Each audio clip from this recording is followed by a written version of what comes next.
Las palabras pueden ser cuchillos invisibles que cortan el alma sin dejar cicatrices visibles. La historia de Carmen es un testimonio de cómo el maltrato verbal puede dejar heridas que permanecen abiertas durante décadas, incluso cuando el exterior parece intacto. A sus 50 años, Carmen todavía lucha con los fantasmas de un pasado que nadie quiso ver, excepto una maestra que notó lo que todos ignoraban deliberadamente: las señales de un espíritu quebrantado por las palabras hirientes de quien debería haberla protegido. Hola a todos, hoy les compartiré una historia que posiblemente resuene con muchas de ustedes. Es un relato sobre el poder destructor de las palabras y cómo una sola persona que decide ver más allá de lo evidente puede cambiar el rumbo de una vida. Si esta historia te conmueve o sientes que puede ayudar a alguien más, te agradecería que la compartieras. A veces reconocernos en las experiencias de otros es el primer paso para sanar. Esta no es una historia de golpes ni moretones visibles. Es peor. Es la historia de una niña cuyos hematomas eran internos, cuyas lágrimas caían hacia adentro y cuyo grito de auxilio era un silencio ensordecedor que nadie quería escuchar. Es mi historia, una que llevo 50 años tratando de entender, de procesar, de superar. Una historia de palabras que se convirtieron en cadenas invisibles que, incluso hoy, me cuesta romper completamente. Antes de comenzar, quiero aclarar que no comparto esto desde el resentimiento o para generar lástima. Lo hago porque sé que hay muchas personas que quizás estén viviendo algo similar o que tienen cicatrices parecidas a las mías. A veces, reconocer nuestro dolor en otros nos ayuda a entender que no estamos solos, que no fuimos los únicos a quienes nadie escuchó y que siempre hay esperanza de sanación, incluso cuando las heridas tienen décadas de antigüedad. Me llamo Carmen Mendoza y hoy, a mis 50 años, todavía me despierto a veces con un nudo en la garganta, reviviendo aquellas mañanas en que bajaba las escaleras sabiendo que él estaría allí, en la mesa, esperando para encontrar algún defecto en mí. Estúpida, inútil, vergüenza de hija. Palabras que se repetían casi a diario, como un ritual matutino que se fue grabando en mi mente, como si fueran verdades indiscutibles sobre quién era yo realmente. Mi madre se había vuelto a casar cuando yo tenía apenas 8 años. Roberto parecía amable al principio, siempre sonriente frente a los demás. Es un buen hombre, decía mi madre con una convicción que ahora me parece ingenua. Nos dará estabilidad.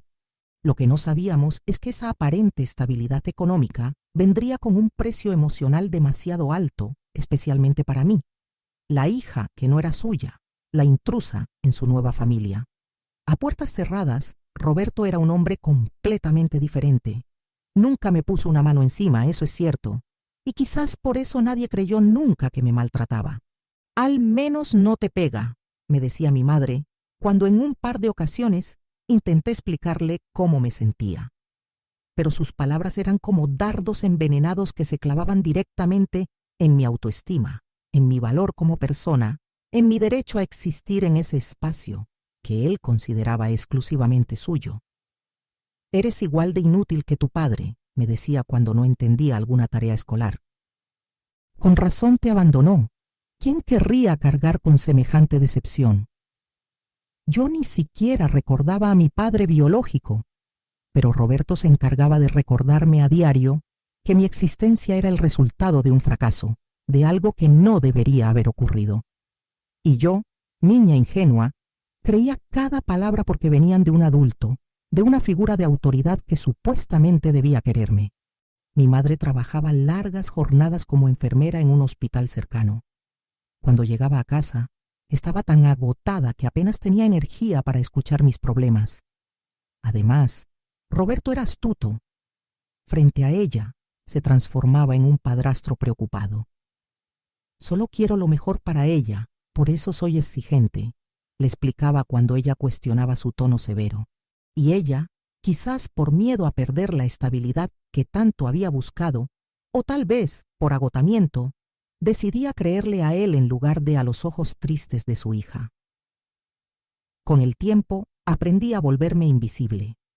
Era mi mecanismo de defensa. Si no me notaba, no podría criticarme.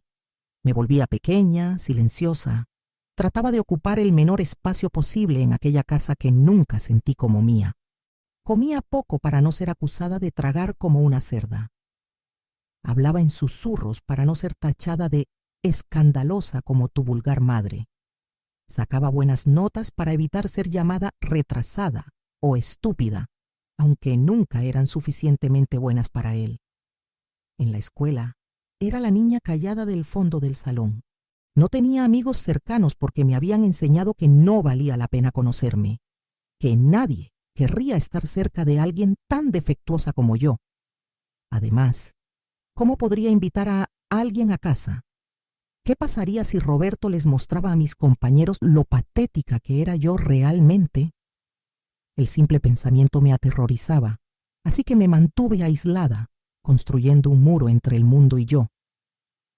Los cumpleaños eran especialmente dolorosos. Mi madre siempre intentaba celebrarlos con un pequeño pastel, pero Roberto encontraba la manera de arruinar cada momento de alegría.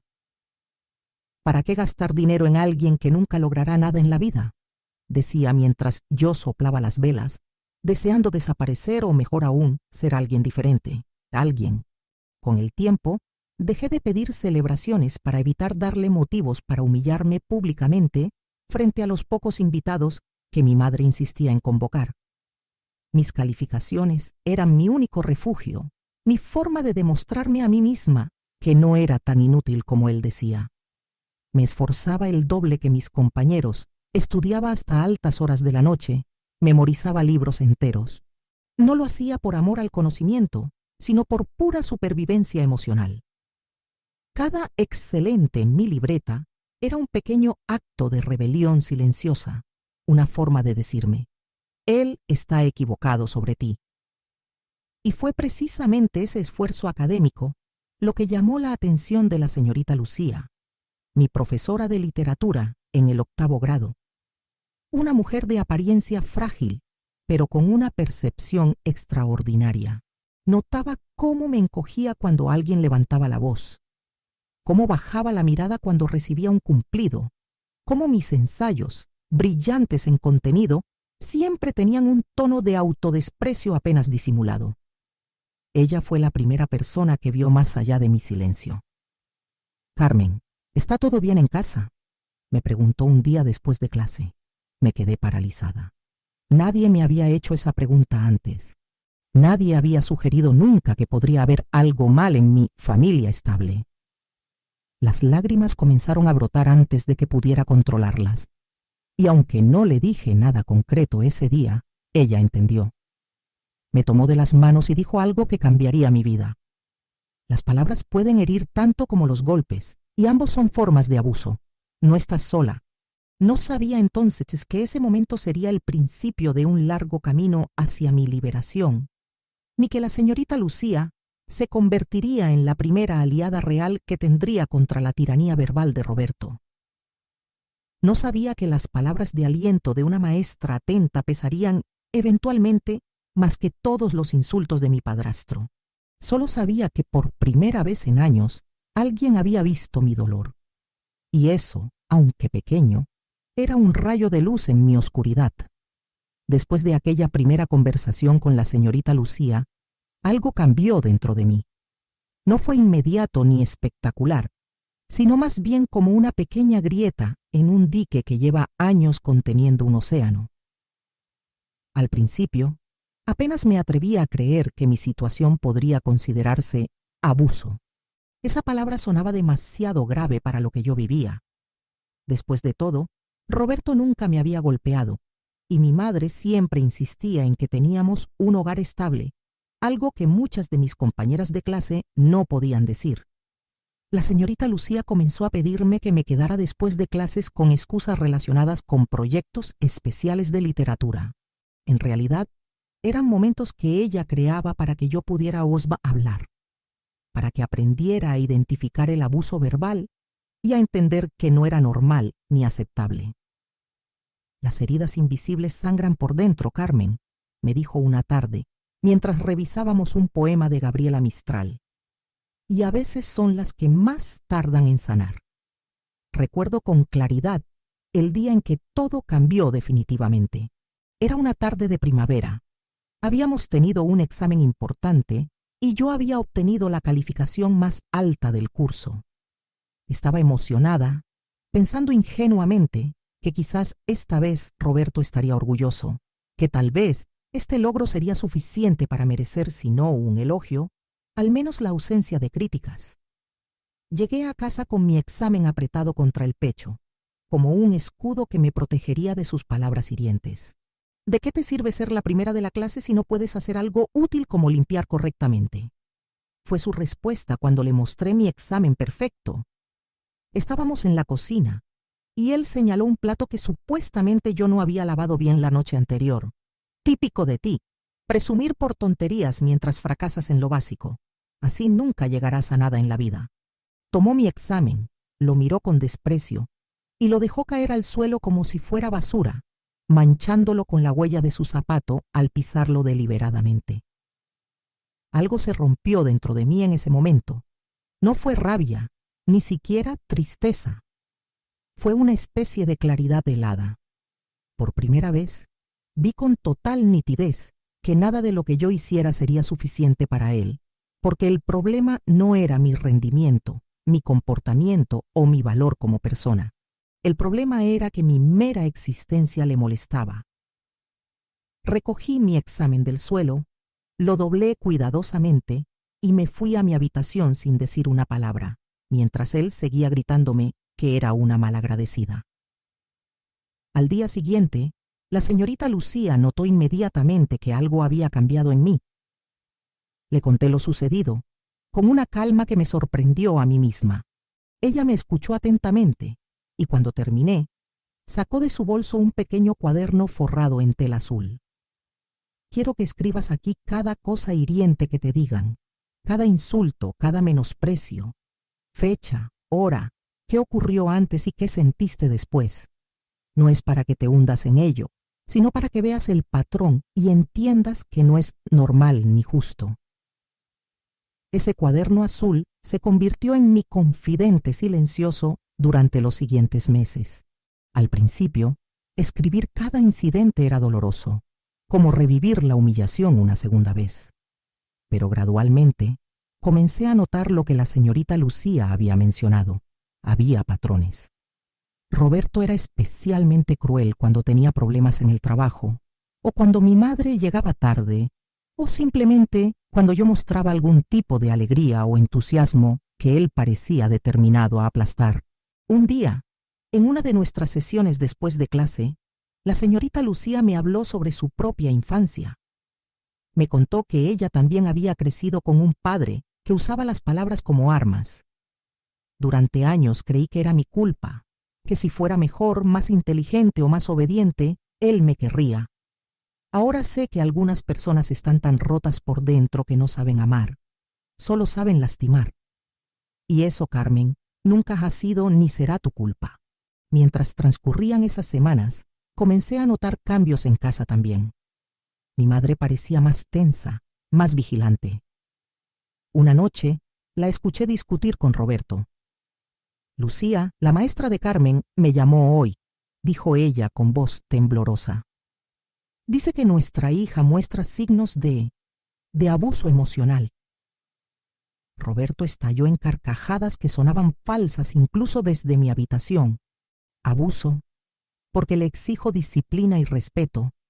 Esa maestra es una entrometida que debería ocuparse de sus propios asuntos.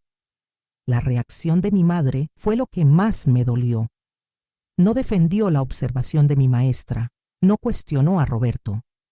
Simplemente dijo, tal vez debería ser un poco menos duro con ella. Un poco menos duro.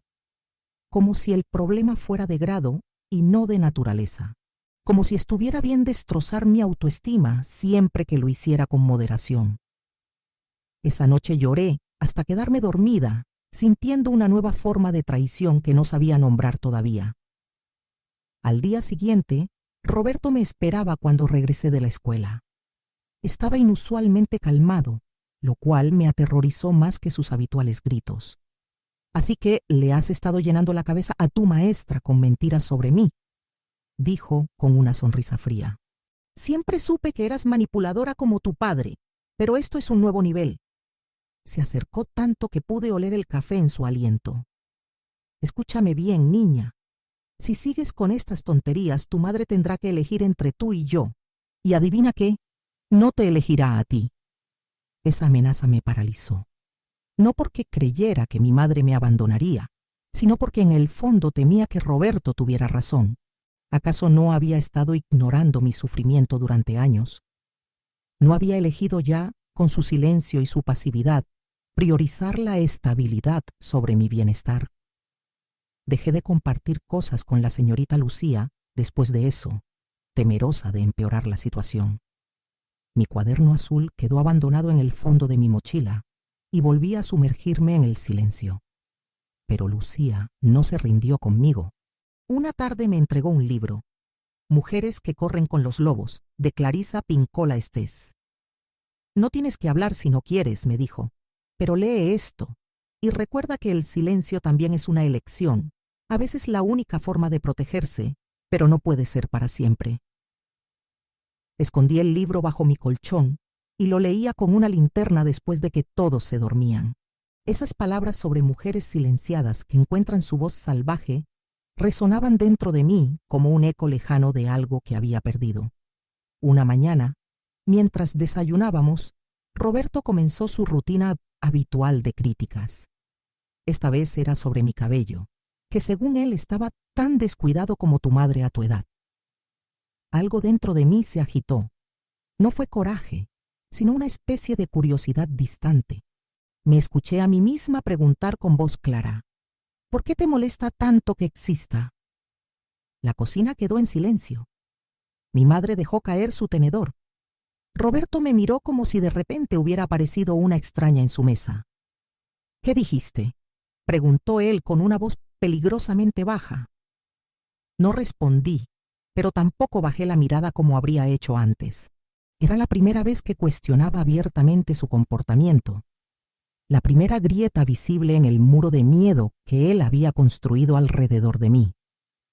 Su rostro se transformó en una máscara de furia.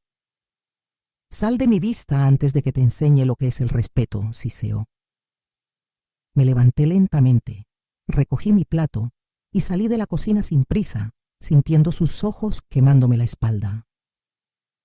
Ese pequeño acto de rebelión tuvo consecuencias inmediatas.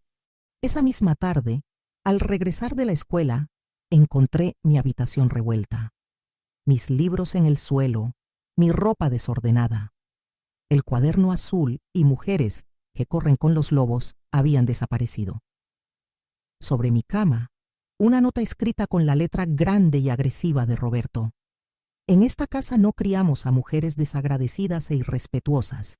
O cambias tu actitud o cambias de casa. La amenaza era clara, pero por primera vez, en lugar de terror, sentí una extraña sensación de poder. Había conseguido alterarlo, y eso significaba que mis palabras, por una vez, habían tenido efecto en él. Los días que siguieron fueron los más oscuros que había vivido hasta entonces. Roberto intensificó su campaña de maltrato, ahora sin molestarse en disimular frente a mi madre. Era como si mi pequeño acto de rebeldía hubiera roto una especie de pacto tácito, y él ya no sentía la necesidad de mantener la fachada del padrastro estricto pero justo. Ahora era abiertamente cruel, haciendo comentarios sobre mi físico, mi inteligencia, mi futuro, siempre con mi madre presente, como retándola a defenderme. Y ella, atrapada en su propia telaraña de dependencia y miedo, permanecía en silencio.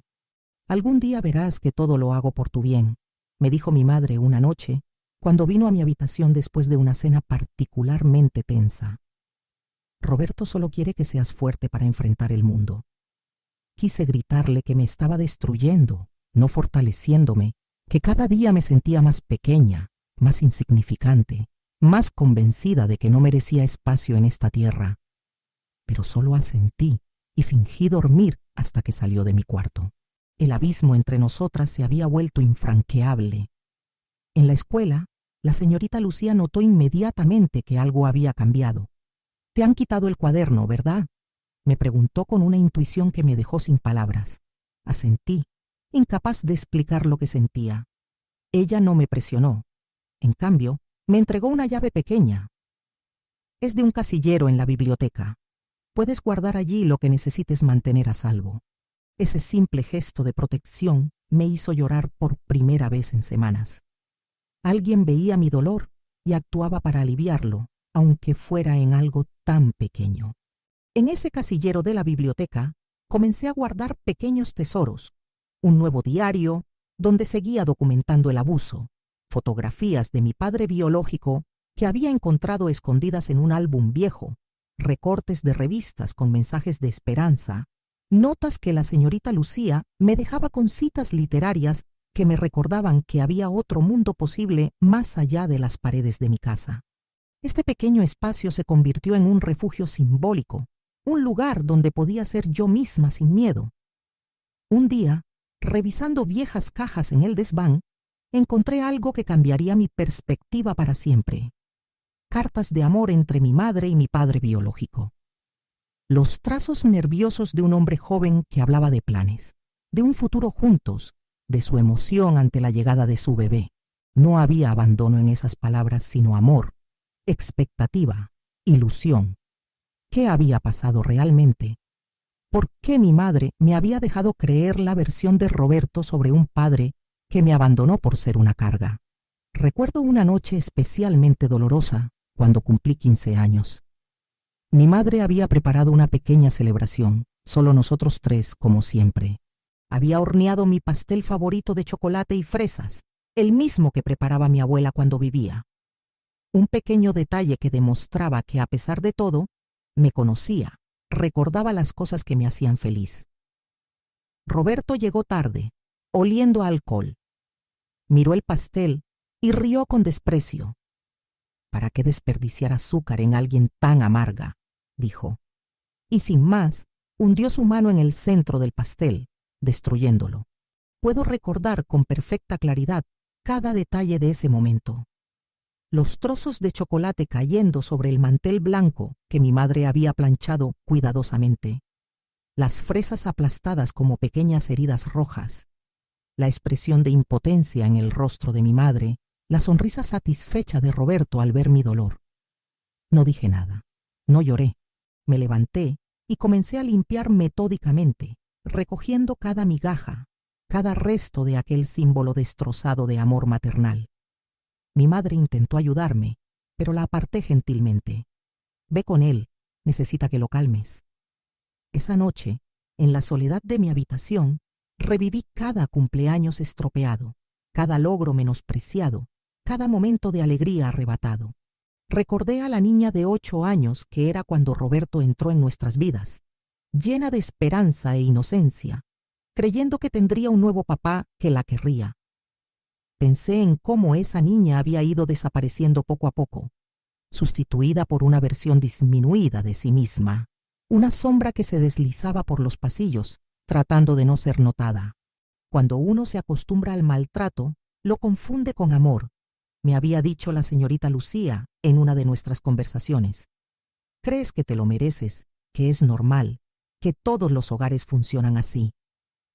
Esa noche entendí plenamente sus palabras. Mi madre se había acostumbrado tanto a ser menospreciada que ya no reconocía el abuso. Yo estaba siguiendo sus pasos, normalizando lo que nunca debería ser normal. El pastel destrozado no era solo un cumpleaños arruinado más. Era el símbolo perfecto de cómo Roberto había estado aplastando sistemáticamente cualquier atisbo de felicidad en nuestras vidas. Al día siguiente, la señorita Lucía me encontró llorando en el baño de la escuela. No necesité explicarle lo que había pasado. Le bastó ver mi expresión para entenderlo todo. Se sentó junto a mí en el suelo frío de los lavabos, sin importarle que su falda elegante se arrugara. «Carmen», me dijo con una voz tan suave que casi no la reconocí, «hay algo que debes saber. He estado hablando con la trabajadora social de la escuela sobre tu situación. Creemos que hay opciones, formas de ayudarte a ti y a tu madre a salir de esto. Recuerdo el miedo que sentí en ese momento, un miedo que eclipsaba incluso el terror que sentía hacia Roberto. Si se lo quitan a mi madre, me odiará para siempre, le dije temblando. Lucía tomó mis manos entre las suyas. A veces el amor más grande que podemos mostrar es ayudar a alguien a verse tal como es, aunque eso signifique un dolor temporal. Sus palabras resonaron dentro de mí como una verdad que no estaba lista para aceptar. Una parte de mí seguía creyendo que mi madre abriría los ojos por sí sola, que un día se cansaría de los abusos y nos defendería a ambas. Aquella tarde, al volver a casa, encontré a mi madre sentada en la cocina con una expresión que no le había visto en años: determinación.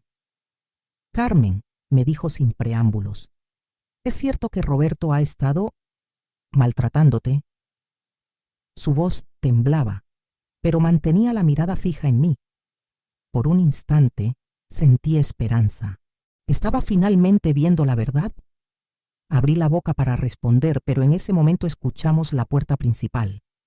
Roberto había llegado temprano del trabajo. La expresión de mi madre cambió instantáneamente, volviendo a su habitual máscara de pasividad. «No digas nada», susurró apresuradamente. «Él me ha explicado todo. Son malentendidos, exageraciones tuyas. No quiero más problemas en esta casa». Algo se rompió definitivamente dentro de mí en ese instante. Había vislumbrado un rayo de esperanza, solo para verlo extinguirse antes de llegar a brillar realmente. Mi madre había tenido la oportunidad de elegir, y me había elegido a mí durante un breve y valioso momento, hasta que el miedo volvió a ser más fuerte que el amor. Durante toda mi infancia, me habían enseñado que mi valor estaba determinado por la opinión de otros, que debía ser pequeña para no molestar, invisible para no provocar ira. En ese momento entendí que seguiría siendo invisible mientras yo misma me permitiera hacerlo. Los días siguientes transcurrieron en una especie de niebla emocional. Hacia el exterior todo seguía igual. Yo asistía a clases, Roberto continuaba con sus abusos verbales, mi madre seguía en su papel de espectadora silenciosa. Pero algo había cambiado dentro de mí. Ya no sentía el dolor agudo de antes, era más como un dolor sordo, distante, como si estuviera observando el sufrimiento de otra persona. La señorita Lucía lo notó. «Esto que sientes es disociación», me explicó. «Es una forma de protegerte, pero también puede convertirse en una prisión si te quedas ahí demasiado tiempo».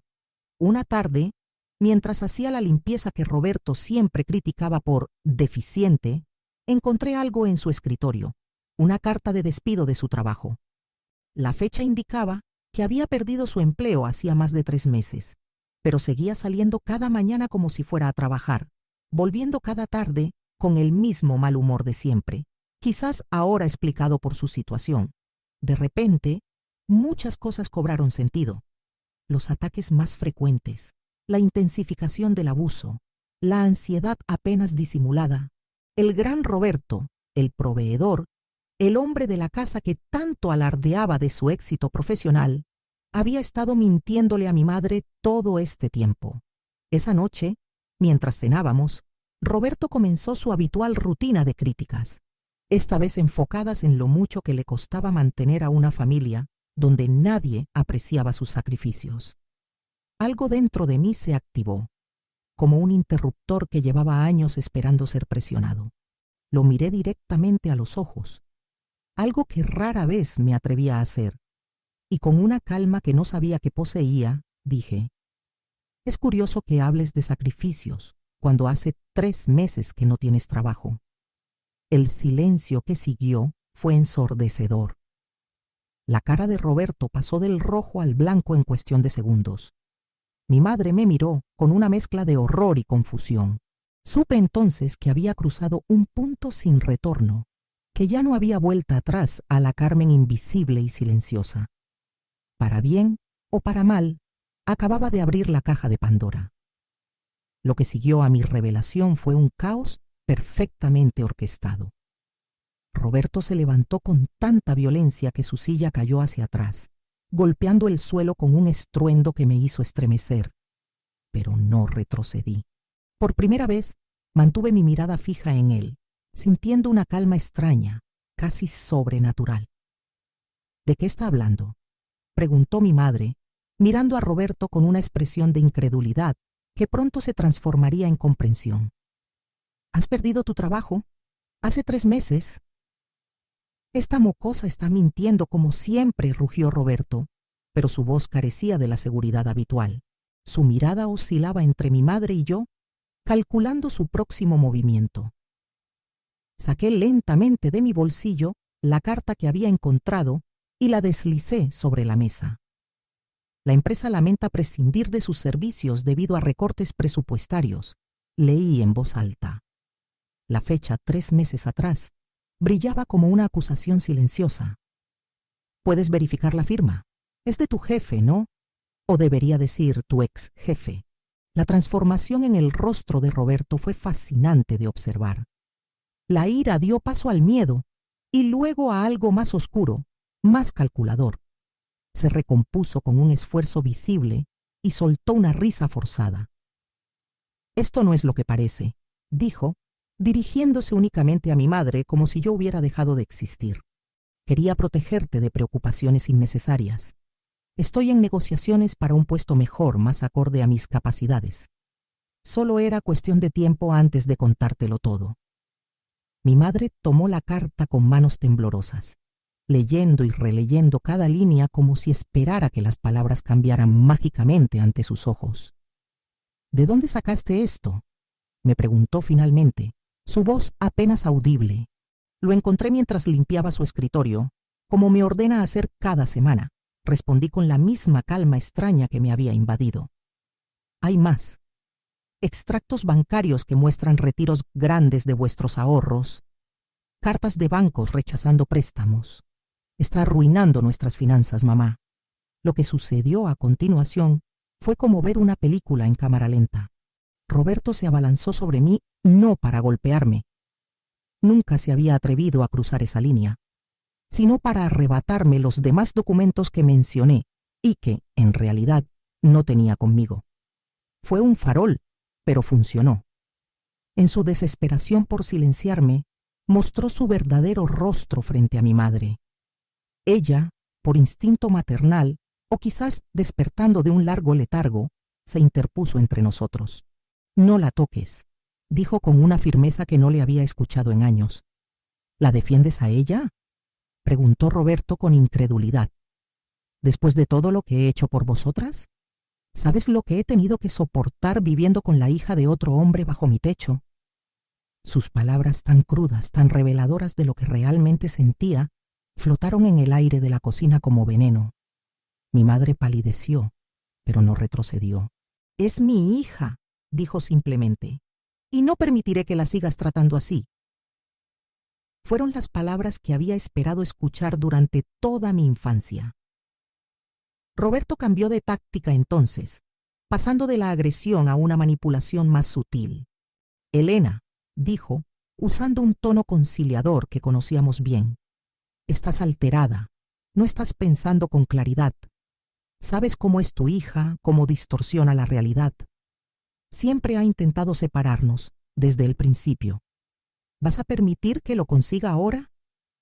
Vi la duda reflejada en el rostro de mi madre, el tirón invisible de años de manipulación haciendo efecto. Por un momento terrible, pensé que volvería a elegirlo a él, pero algo había cambiado. Quizás fueron las semanas de conversaciones con la señorita Lucía que habían plantado semillas de duda en la mente de mi madre. Quizás fue el descubrir que el hombre en quien había depositado toda su confianza le había estado mintiendo sobre algo tan fundamental como su trabajo y sus finanzas. O quizás, simplemente, fue el instinto maternal largamente dormido que finalmente despertaba. «Quiero que te vayas», dijo con voz firme. «Esta noche. Mañana hablaremos con más calma». La risa de Roberto fue lo más aterrador que había escuchado en mi vida. No era una risa de diversión, ni siquiera de desdén. Era el sonido de algo rompiéndose dentro de él, de una fachada que finalmente se desmoronaba para revelar lo que siempre había estado debajo. ¿Me estás echando? ¿Tú? ¿A mí?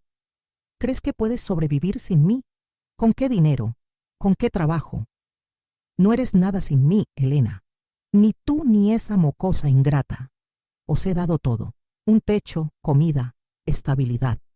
¿Y así me lo agradecéis? Mi madre no respondió inmediatamente.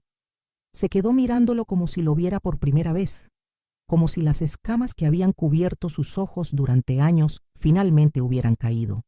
Nos has dado un techo, dijo finalmente, pero nos has quitado mucho más: dignidad, paz, alegría, y todo este tiempo. Su voz se quebró levemente antes de recuperar la firmeza. Todo este tiempo pensé que era un precio justo a pagar por la seguridad. Qué equivocada estaba. Se volvió hacia mí y vi en sus ojos un dolor tan profundo que me dejó sin aliento. Carmen, perdóname por no haberte escuchado antes, por no haberte creído, por no haberte protegido como debía. Roberto golpeó la mesa con tal fuerza que los platos saltaron. Esto es ridículo. Si piensas que voy a irme de mi casa solo porque tú lo ordenas, estás más loca de lo que pensaba. Se volvió hacia mí, su rostro distorsionado por la rabia. Todo esto es culpa tuya. Siempre lo ha sido. Eres igual que tu padre, una manipuladora que solo sabe destruir lo que toca. Sacó su teléfono y comenzó a marcar un número. Voy a llamar a servicios sociales. Les diré que eres inestable, que inventas historias, que necesitas ayuda psiquiátrica. ¿Quién crees que les parecerá más creíble? ¿Un respetable hombre de familia o una adolescente problemática conocida por mentir? Fue en ese momento cuando mi madre hizo algo que nunca olvidaré. Sin decir una palabra, tomó su propio teléfono y marcó un número que aparentemente tenía guardado. Lucía, dijo cuando respondieron al otro lado. Es Elena, la madre de Carmen. Sí, ha llegado el momento. Necesitamos ayuda. La expresión de Roberto pasó de la ira a la confusión y luego al miedo cuando comprendió lo que estaba sucediendo. Mi madre había estado en contacto con mi maestra. No había ignorado las advertencias como yo creía. Había estado preparándose a su manera, esperando el momento adecuado. ¿Qué has hecho?, preguntó Roberto, su voz ahora un susurro ronco. Mi madre lo miró con una mezcla de tristeza y determinación. Lo que debería haber hecho hace mucho tiempo: proteger a mi hija, protegernos a ambas. Se volvió hacia mí con una expresión que no supe interpretar en ese momento, una mezcla de arrepentimiento y esperanza. Carmen, ve a tu habitación y recoge lo esencial. Nos vamos esta noche. No esperé a que me lo repitiera. Subí las escaleras de 2 en 2, aún sin creer del todo lo que estaba sucediendo. Mientras empacaba apresuradamente algunas prendas y mis libros más preciados, escuchaba fragmentos de la discusión que continuaba abajo. Roberto oscilaba entre amenazas y súplicas, utilizando todas las tácticas de manipulación que tan bien habían funcionado durante años. Mi madre, por su parte, respondía con un silencio firme que parecía enfurecerlo aún más. Cuando bajé con mi mochila, los encontré en el vestíbulo, ella de pie junto a la puerta, él bloqueando el camino, aún intentando controlar la situación que claramente se le escapaba de las manos. Si cruzas esa puerta, amenazó Roberto mirando directamente a mi madre, te arrepentirás el resto de tu vida. No sobrevivirás ni un mes sin mí. Volverás arrastrándote y entonces veremos si te acepto de vuelta. Hubo un tiempo en que esas palabras habrían paralizado a mi madre, habrían sembrado la duda suficiente para hacerla retroceder. Pero esa noche, algo fundamental había cambiado. Tomó mi mano y la apretó con fuerza, transmitiendo una seguridad que nunca antes había sentido de ella. Prefiero luchar cada día por sobrevivir, respondió con voz clara, que vivir un minuto más en esta prisión que llamas hogar. Salimos de la casa bajo la luz mortecina de las farolas del vecindario, sin mirar atrás ni una sola vez. En la esquina nos esperaba un coche que reconocí de inmediato, el viejo Renault azul de la señorita Lucía. Nos abrió la puerta con una sonrisa tranquilizadora, como si recoger a una madre y su hija en mitad de la noche fuera lo más normal del mundo. «Todo está preparado», dijo simplemente mientras arrancaba el motor. Mi madre lloraba en silencio a mi lado, pero no eran lágrimas de desesperación, sino de alivio, quizás de culpa, seguramente de una mezcla confusa de emociones que tardaría tiempo en procesar. Yo, por mi parte, miraba por la ventanilla cómo se alejaba la casa que nunca había sentido como un hogar, experimentando una extraña sensación de libertad que no sabía nombrar todavía. A mis 15 años, esa noche, sentí que mi vida real apenas comenzaba. Pasamos las siguientes semanas en un pequeño apartamento que pertenecía a la hermana de Lucía, quien estaba trabajando en el extranjero. Era un espacio modesto pero luminoso, con ventanas que daban a un parque y paredes decoradas con fotografías de lugares que nunca había visto. «Es temporal», nos aseguró Lucía, «hasta que puedan establecerse por su cuenta». Lo que para muchos habría sido un descenso en su calidad de vida, para nosotras fue como respirar aire fresco después de años de asfixia. No había críticas constantes, ni tensión en el ambiente, ni la sensación de caminar sobre cáscaras de huevo para evitar despertar la ira de alguien. Mi madre cambió casi de inmediato. Era como si la distancia física de Roberto hubiera liberado una parte de ella que llevaba años suprimida. Comenzó a hablar más, a sonreír ocasionalmente, a hacer planes para nuestro futuro. Consiguió ampliar sus horas en el hospital y pronto empezó a buscar un segundo trabajo para asegurar nuestra independencia económica. Por las noches, sentadas en la pequeña cocina del apartamento, me contaba historias sobre mi padre biológico, desmintiendo años de mentiras que Roberto había tejido. «Era un hombre bueno», me dijo una noche, «pero muy joven como yo. Cuando enfermó de leucemia, intentó alejarse para no ser una carga. Murió creyendo que nos hacía un favor». Las primeras llamadas de Roberto llegaron como era de esperar. Alternaba entre amenazas y promesas, jurando que nos encontraría o que había cambiado y merecía otra oportunidad. Mi madre escuchaba en silencio y luego, con una serenidad que me sorprendía, le decía: «No volveremos, por favor, deja de llamar». Eventualmente, las llamadas cesaron. Lucía nos explicó que había ayudado a mi madre a obtener una orden de alejamiento, basándose en la documentación que yo había estado recopilando durante meses y en el testimonio de ambas sobre el abuso psicológico que habíamos sufrido. La vida continuó, más tranquila pero no exenta de desafíos. El dinero era escaso y nuestras opciones limitadas. Algunas noches escuchaba a mi madre llorar silenciosamente cuando creía que yo dormía. No eran lágrimas por Roberto, me explicaría más tarde, sino por el tiempo perdido, por los años en que no me había protegido como debería haberlo hecho. «Te fallé, Carmen», me confesó una noche mientras lavábamos los platos. «Una madre debe defender a su hija por encima de todo, y yo no lo hice. No sé si algún día podrás perdonarme por eso». El perdón no llegó de golpe, como una iluminación o un momento dramático. Fue un proceso lento, hecho de pequeños pasos.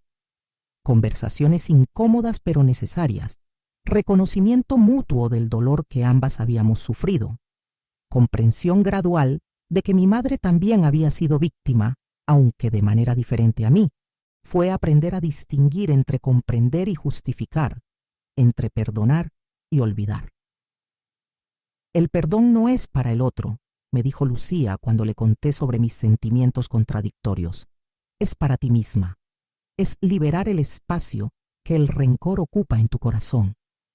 En la escuela, las cosas también cambiaron. Ya no era la chica invisible del fondo del aula. Con el apoyo de Lucía y algunos otros profesores que fueron informados discretamente de nuestra situación, comencé a participar más, a establecer relaciones con compañeros, a descubrir que tenía una voz que merecía ser escuchada. Me uní al club de debate, donde mi habilidad para argumentar, forjada en años de sobrevivir a un manipulador experto, resultó ser una ventaja inesperada. Por primera vez, mis experiencias dolorosas se convertían en algo útil. en una especie de superpoder que me permitía ver perspectivas que otros pasaban por alto. Una tarde, meses después de nuestra huida, un compañero de clase me invitó a tomar un café. Era la primera vez que alguien mostraba ese tipo de interés en mí, y mi respuesta instintiva fue sospechar, buscar el motivo oculto. ¿Por qué yo?, le pregunté directamente, con esa franqueza que había desarrollado como mecanismo de defensa. Él pareció desconcertado por un momento, luego sonrió. Porque eres interesante, porque tienes opiniones propias y no te da miedo expresarlas, porque cuando hablas, realmente tienes algo que decir. Me sorprendí a mí misma aceptando su invitación, dando un pequeño paso hacia una normalidad que nunca había conocido. A los 18 años, conseguí una beca para la universidad basada en mi rendimiento académico. La noche que recibí la carta de aceptación, mi madre organizó una pequeña celebración en nuestro nuevo apartamento, mucho más modesto que la casa donde vivíamos con Roberto, pero infinitamente más hogareño. Había un pastel de chocolate con fresas, como aquel que Roberto había destrozado años atrás. Cuando lo vi, sentí un nudo en la garganta. Era más que un postre. Era un símbolo de reparación, una forma silenciosa en que mi madre me decía: esta vez, nadie nos arrebatará nuestra alegría. En la universidad estudié psicología, motivada en gran parte por mi propia experiencia. Quería entender los mecanismos del abuso, las dinámicas del poder y el control en las relaciones, los factores que hacen que algunas personas se conviertan en víctimas y otras en abusadores. Quería, sobre todo, ayudar a otros que estuvieran atrapados en situaciones similares a la que yo había vivido. La teoría me dio nombres para lo que había experimentado: abuso emocional, gaslighting, triangulación, proyección. Conocer estos términos fue liberador. Lo que no se puede nombrar, no se puede combatir. Durante esos años universitarios, perdí el contacto con Lucía. Ella había dejado la escuela para trabajar en un programa gubernamental de protección a menores, inspirada en parte por nuestro caso. Nos escribíamos ocasionalmente, pero la vida siguió su curso y nuestros caminos se separaron naturalmente. No fue hasta mi graduación cuando la vi de nuevo, sentada discretamente en una de las últimas filas del auditorio. No necesité preguntarle cómo se había enterado. Mi madre, con quien había mantenido una amistad, la había invitado sin decírmelo, sabiendo lo importante que sería para mí tenerla allí en ese momento culminante.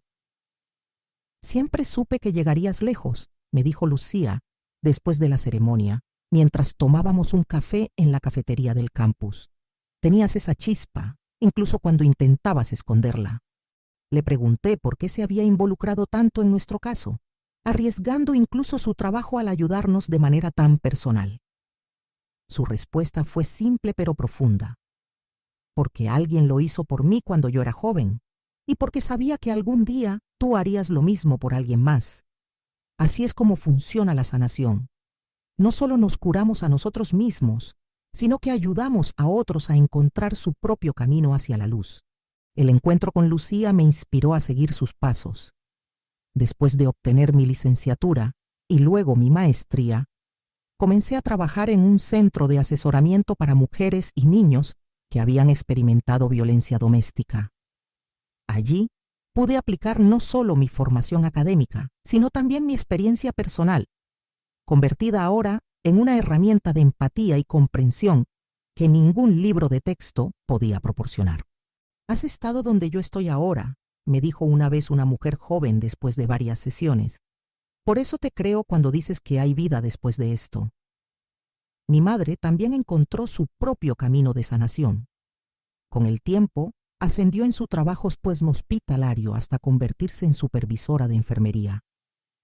El respeto profesional que ganó contribuyó enormemente a reconstruir su autoestima, tan dañada por años de manipulación y menosprecio. Comenzó a salir ocasionalmente, primero con amigas del trabajo, luego, tímidamente, con algún compañero. «No busco otro marido», me aclaró una vez, «pero he aprendido que merecer compañía, afecto y respeto no significa renunciar a mi independencia. Verla florecer así, a sus 50 y tantos años, fue quizás una de las mayores alegrías de mi vida adulta. A los 35 años, mientras daba una conferencia sobre señales de abuso psicológico en adolescentes, lo vi. Roberto estaba sentado al fondo de la sala, mucho más envejecido de lo que correspondía a los años transcurridos, observándome con una expresión indescifrable. Por un momento sentí que el tiempo se detenía. El pánico inicial dio paso a algo inesperado, compasión, no por él, sino por la niña que fui, por la mujer que pudo haber sido mi madre si hubiera continuado bajo su influencia. Por primera vez, vi claramente que Roberto no era un monstruo todopoderoso, sino un hombre profundamente dañado, cuya única forma de sentirse fuerte era hacer sentir débiles a los demás. No hablamos ese día. Él se escabulló antes de que terminara la sesión de preguntas, y yo no intenté seguirlo. No necesitaba confrontarlo ni obtener respuestas o disculpas que probablemente nunca llegarían. Mi vida ya no estaba definida por su presencia o su ausencia, por su aprobación o su rechazo. Era libre, no porque él ya no pudiera herirme, sino porque sus palabras habían perdido el poder que una vez tuvieron sobre mí. Ahora eran solo eso, palabras de un extraño, no verdades sobre quién era yo. Hoy, a mis 50 años, aún llevo las cicatrices de aquella niña que creció escuchando que no valía nada. Hay días en que la voz de Roberto resuena en mi mente, cuestionando mis logros, sugiriendo que no merezco lo que he conseguido, pero he aprendido a reconocer esa voz por lo que es. Un eco del pasado, no una verdad sobre mi presente. He aprendido que la sanación no es un destino al que se llega, sino un camino que se recorre día a día. Y en ese camino, cada pequeña victoria cuenta. Cada vez que defiendo mi valor, cada vez que ayudo a alguien más a reconocer el suyo, cada vez que elijo la verdad sobre la manipulación. La niña silenciosa y asustada que fui sigue dentro de mí, pero ahora está protegida, valorada y, sobre todo, escuchada. Y quizás esa sea la victoria más grande de todas, haber encontrado finalmente mi propia voz. Si te apasionan las historias que tocan el alma y te hacen reflexionar, este es tu lugar. Suscríbete y activa la campanita para no perderte ningún contenido. Cada video es una nueva mirada, una nueva emoción, una nueva forma de ver la vida. Aquí tienes 2 videos más en pantalla. Elige el que más te llame y sigue descubriendo historias increíbles de mujeres que inspiran, transforman y resisten. Cada una tiene algo que decirte. Nos vemos en el próximo capítulo.